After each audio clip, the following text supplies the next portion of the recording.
शास्त्रोक्त है उस पर विशेष ध्यान दिया करें। तो चलिए हम जानते हैं कि महर्षि गरुड़ ने उज्जाई प्राणायाम के बारे में क्या कहा है। इसमें 4 श्लोक हैं। नासाभ्याम वायु माकृष्य मुख मध्ये च धारयेत्, हृदयालाभ्याम समाकृष्य वायुं वक्त्रे च धारयेत्, मुखम प्रक्षाल्य संवन्दः कुर्यात् जालंधर ततः आसक्ति कुंभकं कृत्वा धारयेद विरोधतः, उज्जायी कुंभकं कृत्वा कार्याणि साधयेत्, न भवेत् कफरोगश्च क्रूरवायुर्जीर्णकम्, आमवातः क्षय काशो ज्वरः प्लीहान विद्यते, जरा मृत्यु विनाशाय चोज्जायी साधयेन् नरः। इसमें सबसे पहले महर्षि गरुड़ ये कह रहे हैं कि बाहरी वायु को दोनों नसिका छिद्रों से, नासाभ्याम वायुमाकृष्य मुख मध्ये च धारयेत्, यानी कि बाहरी वायु को नासाभ्याम वायुमाकृष्य, बाहरी वायु को दोनों नसिका छिद्रों से खींचकर, जो बाहर वायु है उसको दोनों नसिका छिद्रों से खींचना है। आंतरिक वायु को हृदय गले से खींचकर, अब देखिए यहाँ पे 2 क्रिया हो रही है कि वायु है उसको खींचना है, और जो आंतरिक वायु कह रहे हैं कि हृदय में गले में है उसको खींचकर कुंभक योग द्वारा धारण करें, कुंभक योग द्वारा धारण करें। धारण करने के बाद करें मुख का प्रक्षालन कर, मुख का प्रक्षालन यहाँ पे पानी से नहीं करना है, मुख का प्रक्षालन यहाँ पे जल से करना है, वायु से करना है, जो वायु आपने भरा है। कर जालंधर बंद लगाकर विघ्न रहित विधि से यथाशक्ति वायु को धारण करें, यह उज्जाई कुंभक कहलाता है। ऐसा आप लोग करते हैं जैसा बताया है महर्षि गरुड़ ने? कितने लोग करते हैं जैसा गरुड़ संहिता में बताया हुआ है? इस तरह से उज्जाई प्राणायाम इस तरह से नहीं करते हैं ना? अच्छा, तो क्या करना है? बाहरी वायु को लेना है आपको, दोनों नाक से छिद्रों से खींचना है, और खींचने के बाद जो है आंतरिक वायु को, जो अंदर की वायु है, हृदय और गले में खींचकर कुंभक, हृदय वाली जो वायु है, हृदय से यानी कि हृदय से गले मतलब कि हृदय एवं कंठ से खींचें। अब यहाँ पे वायु दोनों नसिका छिद्रों से खींचकर आंतरिक वायु को हृदय एवं कंठ से खींचें। अब आंतरिक वायु को हृदय और कंठ से खींचना है। पहले तो बाहरी वायु को ले लेना है दोनों नाक से, फिर आंतरिक वायु को जो है खींचना है, कंठ और गले से खींचना है। खींच करके कुंभक धारण करना है। उसके बाद से कुंभक आपको करना है। फिर मुख का प्रक्षालन कर, मुख का प्रक्षालन जो आप वायु भरे रहते हैं उसी से करना है। मुख का प्रक्षालन अब ये ऐसा नहीं करना है कि मुख को धोने के लिए जो है अलग से कोई पानी का उपयोग करे, तो प्रक्षालन यहाँ वायु से किया जाता है, ध्यान रखिएगा। तो मुख को वायु को भर करके मुख में पूरा चलाते हैं, तो वायु से प्रक्षालन करना है, बाकी यहाँ पे जल से प्रक्षालन नहीं करना है, ठीक है।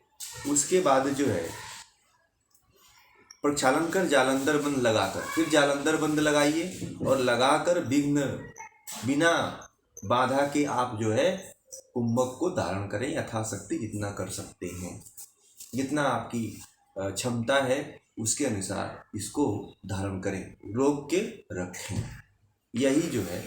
फिर अब आगे क्या कह रहे हैं? लगाकर विधि रहित यथाशक्ति वायु को धारण करें, यह उज्जाई कुंभक कहलाता है। अब ये बात इसमें नहीं लिखा हुआ है कि श्वास को कैसे रेचक कैसे करना है, ठीक है।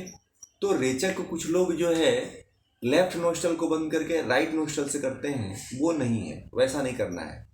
क्योंकि गैरंड संहिता में ऐसा नहीं दिया हुआ है, क्योंकि जब दोनों नासिका से दिया हुआ है तो दोनों नासिका से ही वायु को फिर छोड़ना भी है, ये ध्यान रखिएगा। जालंधर बंद हटा करके फिर जो है दोनों नासिका से ही छोड़ना है। यहाँ पे सूर्य भेदी चंद्र भेदी प्राणायाम नहीं करना है, ये भी विशेष तरह से ध्यान रखिएगा। बाकी गैरंड संहिता के अनुसार केवल यही बताया हुआ है, आप इसी तरह से करिएगा। जैसे कहा है कि दोनों नाक से श्वास को खींचिए, फिर कंठ और गले से गले वाले भाग से जो वायु है उसको खींचिए, खींच करके कुंभक करिए। कुंभक करने के बाद जो है फिर जो है जालंधर बंद लगाइए, फिर वही प्रक्रिया तोड़ते समय आएगी, फिर जालंधर बंद हटाइए, फिर धीरे धीरे वायु को जो है दोनों नाक से जो है बाहर छोड़ दीजिए। तो जो इसमें रेचक करेंगे, उस रेचक के बारे में ये ध्यान रखना है आपको कि जब भी रेचक आप करें तो जो है दोनों नाक से ही करना है, एक नाक से रेचक न करें, ठीक। अब बहुत से जो प्राणायाम करवाते हैं आवाज़ करते हुए, मुर्गे की तरह आवाज़ करते हुए श्वास लेते हैं लोग, और फिर एक राइट नोस्ट्रल को बंद करके लेफ्ट से लेते हैं, कोई लेफ्ट से बंद करके राइट से छोड़ता है, इस तरह से उल्टा का सीधा किया करता है। तो कोई आवाज़ श्वास लेता है फिर आवाज़ करते हुए श्वास को छोड़ता है, फिर कोई श्वास लेकर के गले से आवाज़ करते हुए श्वास को बाहर छोड़ता है। तो कई तरह के लोग कई तरह से, और कई विद्वान, कई संस्थाएं अलग अलग, मैंने पहले भी बता दिया कि अलग अलग तरीके से लगभग सभी लोग कराते हैं, करते हैं। तो ऐसे नहीं करना है, जैसा महर्षि गिरंड ने बताया है उसी तरह से करना है। आप साधना के क्षेत्र में जाना चाहते हैं, नहीं तो जो आप सामान्य आपको स्कूल कॉलेजों में बताया गया है फिर उसी का अभ्यास करिए शारीरिक रोगों को ठीक करने के लिए। फिर कहते हैं कि इससे सभी कर्म सिद्ध होते हैं, सारे कर्म सिद्ध होते हैं। और फिर आगे कह रहे हैं कि श्लेष्मा रोग यानी कि कफ रोग, क्रूर वायु, अजीर्ण, आमवात, क्षय, कास, ज्वर, प्लीहा, ये सब रोग दूर होते हैं। जिसको भी कफ से संबंधित बीमारियां होती हैं, अपच की समस्या होती है, वात बिगड़ा हुआ होता है, वात आर्थराइटिस वाला वात होता है, क्षय होता है, टीबी जिसको क्षय कहते हैं, टीबी का रोग होता है, खांसी और कफ के कारण जो है खांसी जो पुरानी हो जाती है, सूखी वाली खांसी हो जाती है, प्लीहा में समस्या आ जाती है, वो सभी समस्याएं जो है इस प्राणायाम के करने से दूर हो जाती है। जो व्यक्ति जरा व्याधि को पराजित करना चाहता है उसे उज्जाई कुंभक का अभ्यास अवश्य करना चाहिए। जरा मृत्यु विनाशते चोज्जाई साधय नरा, यानी कि जो मनुष्य जिसको अब इस चीज़ों को नष्ट करना चाहता है, जो भी बताया है जरा और मृत्यु को, आदि और व्याधि को, वो ये इस उज्जाई प्राणायाम का अभ्यास जरूर करें। ये है उज्जाई प्राणायाम का अर्थ। अब इसके मूल विषय पर आते हैं। देखिए, उज्जाई जो प्राणायाम होता है ये खास तरह से हमारे जो कंठ वाला भाग है और गला वाला विशुद्धि चक्र जो है और हृदय चक्र, कंठ चक्र और हृदय चक्र दोनों से संबंधित है। और प्राण का जो स्थान बताया, कल जो सूर्य भेदी प्राणायाम में बताया गया था आपको प्राण के बारे में, प्राणवायु का जो मुख्य स्थान है वो यही है। तो प्राणवायु को खींच करके जो अपान वायु की तरफ जो प्राणवायु खिसक जाती है उसको ऊपर की तरफ खींचना होता है श्वास के द्वारा। उज्जाई प्राणायाम इसकी मुख्यता यहीं से होती है कि जब हम इसमें एक बात महर्षि गिरंड ने बताई है, उस पर गौर करने की बात है, उस पर ध्यान देने की बात है। उन्होंने ये कहा है कि बाहरी वायु को तो लेना ही है, उसके साथ साथ हृदय और गले की जो वायु है उसको खींच करके जालंधर बंद लगाना है और फिर कुंभक करना है। तो यहाँ पे ध्यान देने वाली ये बात है कि जो अपान वायु जो होती है, प्राणवायु जो होती है, वो बिगड़ करके विकृत अवस्था में न जाए, वो हमेशा प्राणकित क्षेत्र में ही रहे, तो सही तरीके से कार्य करती है शरीर के लिए भी और हमारे जीवनी शक्ति के लिए भी। ऐसा देखा गया है कि जब प्राणवायु विकृत अवस्था में जाने लगता है, जब अपने स्थान को छोड़ करके दूसरे अधोगामी हो जाता है, ऊर्ध्वगामी न होकर के अधोगामी जब प्राणवायु हो जाता है, तो बीमारियां उत्पन्न होती हैं। और अपान वायु को धक्का दे करके जब वो अपान वायु को धक्का लगता है तो भी समस्या आती है। वह अपान वायु बिगड़ती है तो और बड़ी बड़ी बीमारियां खड़ी हो जाती हैं। तो प्राण और अपान ये दोनों का संबंध जो है ऐसा है कि इनके संबंध को और इनकी स्थिति को, परिस्थिति को बनाए रखना बड़ा ही जरूरी है। ये दो वायु बिगड़ती हैं तो मनुष्य जो है नहीं साधना कर पाता है और न ही सबसे अधिक जो है बिगड़ती है तो अपान वायु बिगड़ती है। अपान वायु जो है प्राणवायु के कारण ही बिगड़ती है, ये ध्यान रखिए। इसीलिए जो है उज्जाई प्राणायाम का अभ्यास सही तरीके से करते हैं तो कभी प्राणवायु बिगड़ेगी नहीं, क्योंकि आप जो है हृदय से और कंठ में जो फैली हुई प्राणवायु रहती है उसको खींच करके कुंभक जब लगाते हैं तो उसका समायोजन अच्छी तरह से हो जाता है। अन्यथा फिर वो भी इधर उधर बिखरी हुई रहती है, फिर जो उससे हमें पूर्ण लाभ जो मिलना चाहिए वो नहीं मिल पाता है। उज्जाई प्राणायाम जो है कई तरह की बीमारियों को ठीक करता है। आजकल की सबसे बड़ी बीमारी है थायराइड से संबंधित बीमारी। थायराइड बीमारी या फिर कहिए जितने भी एक तरह से जो ग्लैंड हैं हमारे, जिनसे रस अत्यधिक प्रकार का निकलता है, उन रसों को बैलेंस करने के लिए जो थाइमस ग्लैंड है और थायराइड ग्लैंड है और पिट्यूटरी ग्लैंड है, इन तीनों ग्लैंडों को जो है मेंटेन करने का काम जो है, नियंत्रित करने का कार्य जो है, केवल जो है उज्जाई प्राणायाम करती है। उज्जाई प्राणायाम महिलाओं में जो हार्मोन्स की समस्या आ जाती है, हर महीने समस्या आती है, जब उनका पीरियड आता है तो हर समस्या आती है, उसको 2-4 दिन ऐसी समस्या झेलनी पड़ती है। उस समय पहले से अगर उज्जाई प्राणायाम का अभ्यासी है कोई तो इस समस्या से वो हल पा लेता है या पा लेती है, जो कोई भी स्त्री रहती है। एक और बात कहना चाहता हूँ कि जितनी भी महिलाएं हैं उनको प्रतिदिन जो है उज्जाई प्राणायाम का अभ्यास करना चाहिए, क्योंकि सबसे अधिक हार्मोन का जो स्राव होता है पुरुषों को भी होता है, पुरुषों में भी समस्याएं आती है, तो महिलाओं में ज़्यादा आती है। जब तक मेनोपॉज नहीं होता है महिलाओं का तब तक उज्जाई प्राणायाम का अभ्यास प्रतिदिन होना चाहिए। बड़ा ही लाभकारी प्राणायाम है। हार्मोन को संतुलित करने की दृष्टि से देखा जाए तो 3 ग्लैंडों पे यह प्रभाव डालता है, और मोटापा जैसे रोगों में, हृदय घात जैसे रोगों में और वेरिकोज वेन से संबंधित रोगों में, डिप्रेशन से संबंधित रोगों में, सभी रोगों में बड़ा ही लाभकारी है ये उज्जाई प्राणायाम। ये कहने के जैसे सूर्य वेदी प्राणायाम अपने आप में एक सशक्त प्राणायाम है, उसी तरह जो है उज्जाई प्राणायाम भी अपने आप खास तरह से महिलाओं के लिए।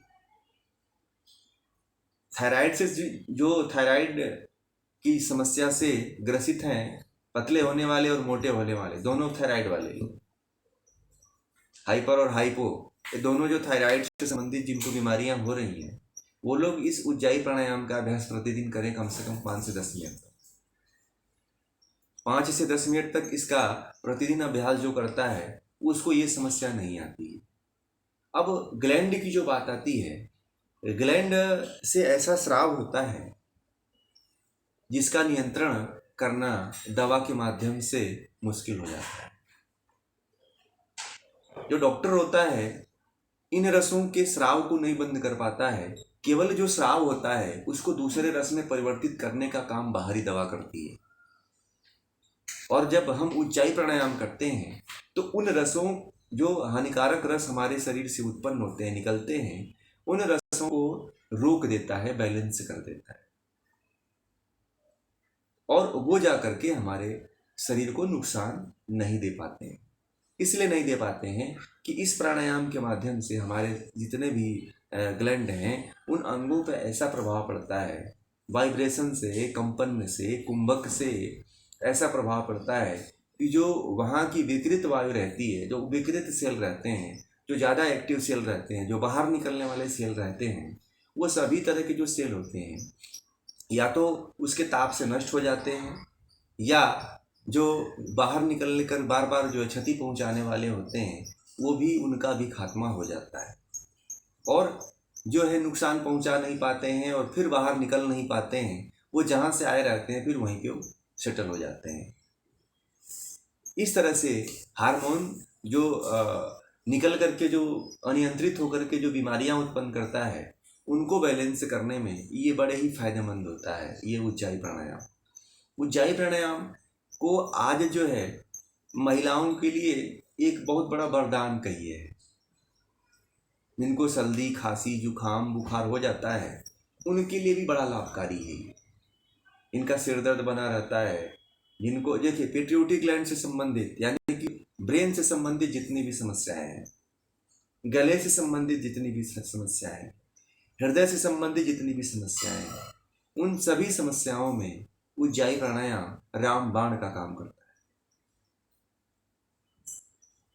उज्जाई प्राणायाम को बहुत लोग जो है हल्के में लेते हैं, इस प्राणायाम को बहुत लोग ध्यान नहीं देते हैं, केवल कपालभाति ही करते रहते हैं, हजार की स्ट्रोक लगा लेंगे कपालभाति, उससे बहुत ज़्यादा कोई फायदा नहीं होता है। सबसे अधिक अगर किसी प्राणायाम से फायदा होता है तो उज्जाई प्राणायाम से फायदा होता है, महिलाओं के लिए खास तरह से। पुरुषों में भी अगर हार्मोन अनियंत्रित है तो वो भी उज्जाई प्राणायाम का अभ्यास करें, उनके लिए भी बड़ा फायदेमंद रहेगा, उनके लिए भी बहुत ही लाभकारी रहेगा ये उज्जाई प्राणायाम। उज्जाई प्राणायाम का अभ्यास जो है हमारे 3 ग्लैंड को नियंत्रित कर देता है, और ये 3 ग्लैंड ही शरीर में मुख्य हैं वैसे देखा जाए तो। एक मास्टर ग्लैंड जो है पिट्यूटरी है, बाकी जो है जो थायराइड और पैराथायराइड है, और फिर थाइमस ग्लैंड है। ये तीनों ग्लैंड को नियंत्रित करने का काम जो है ये उज्जाई प्राणायाम का। इसलिए इसका अभ्यास आप लोग प्रतिदिन करें, सही तरीका करें, कुंभक लगाएं। जो साधक हैं वो, जिनको कोई बीमारियां नहीं है वो ऐसा करें।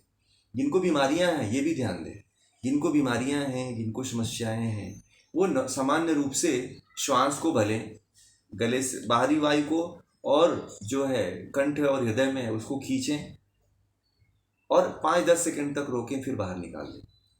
इससे अधिक नहीं, 5-10 सेकंड, इससे अधिक श्वास को नहीं रोकना है। जिनको बीमारियां हैं उनको करना है, नहीं तो जो बाबा रामदेव कराते हैं आवाज करते हुए वाला करते रहिए, ठीक है। सब जन सामान्य के लिए यही है, इसका ही अभ्यास किया करें तो ज़्यादा फायदेमंद रहेगा, ठीक है। तो जो आज का विषय है उज्जाई प्राणायाम, वो आज यहीं पे पूरा होता है। बहुत ज़्यादा बड़ा विषय नहीं था, और ये विषय आज यहीं पूरा होता है। आप सभी लोगों का बहुत